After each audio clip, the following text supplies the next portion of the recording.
Hey there, and welcome back to my garden adventures. I'm Jair, and if you have seen my previous video, you know that I recently started a vegetable garden from the very beginning. Last time, I took you along some of the basic steps I took to kick things off. Today I want to continue by showing what else I did in the months of January and February.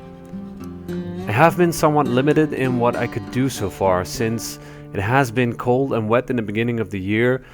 I'm only allowed on the garden grounds between sunrise and sunset, and I have a job that takes up most of the daytime. You might have seen some images of the garden in different phases of its being so far, but let me remind you how it looked at the beginning. I don't know about you, but I could barely make out the walkways besides the garden. When you rent a garden, it can be in all sorts of stages of maintenance, and you'll be lucky if it's relatively well kept. This garden lot has been vacant and abandoned for at least 3 years, and hence it was overgrown and quiet when I got it. So what I had to do, and what I consider a general tip for any beginner, is to, so to speak, clean your garden. It might seem obvious, but you can, for example, trim down grass and other plants that have gone their way. If there are any pathways around your garden, make sure you clear and clean them out. Try to get rid of old stumps. You don't want to trip and fall over during gardening.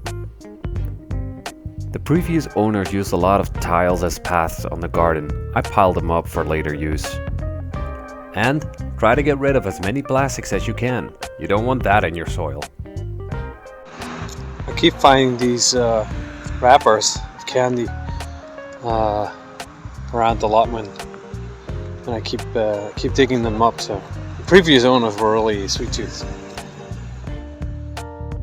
So these are the shoes that I use on the land, and I keep knocking them against that tree to clean them off afterwards, but I don't think they are meant for that.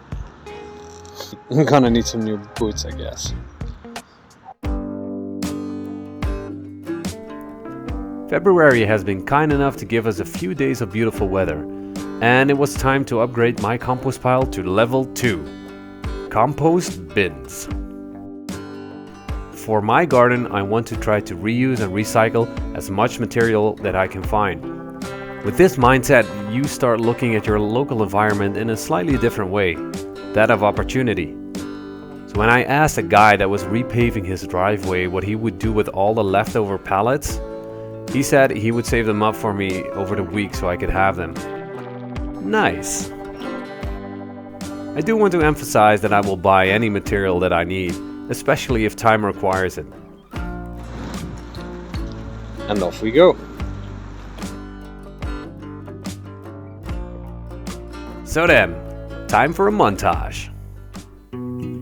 We measured the dimensions so we could set up 2 compost bins made out of 9 pallets. Why 9? Well, I only got 9 of the same size, but that would do just fine for now. Each pallet is 60 by 120 centimeters, or about 23 to 47 inches, so each bin will be well over a cubic meter. As a safety measurement, I decided to anchor 2 of the front beams into the ground, just to make sure the entire thing doesn't break or fall over during a storm.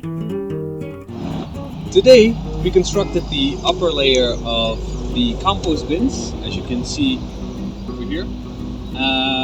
Not only that, we also fixated some chicken wire on the inside of the first bin, so that the compost won't fall out, stays in place.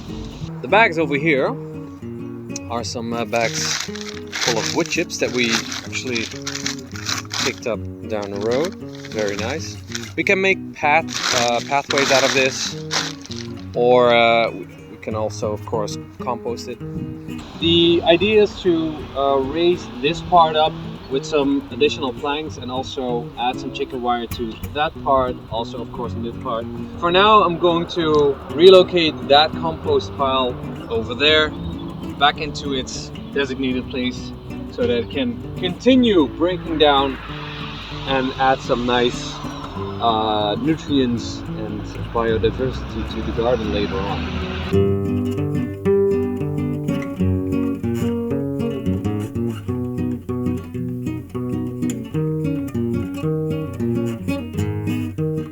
Now I know what you're thinking. Jair, those are some beautiful pristine compost bins, and I would say, why, thank you, you amazing person who watches my video. But what's up with those long beams in the corner? Couldn't you have kept them the same height as the bins and save both energy and money? And I would say, well spotted, my young Padawan. But do you really believe this is its final form?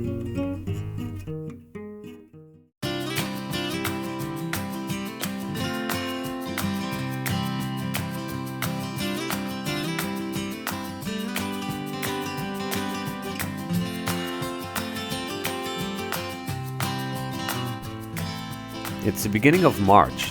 The sowing season is upon us and I am running out of time to prepare the garden.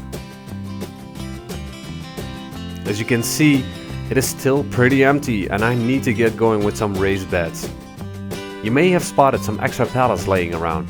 I want to try to make one or more raised beds out of them or a cold frame. But if time is too short, I will buy some planks just to get the first few set up. Stick around if you want to find out how that idea will develop. Also, hit that like button. I will see you very soon. Bye bye.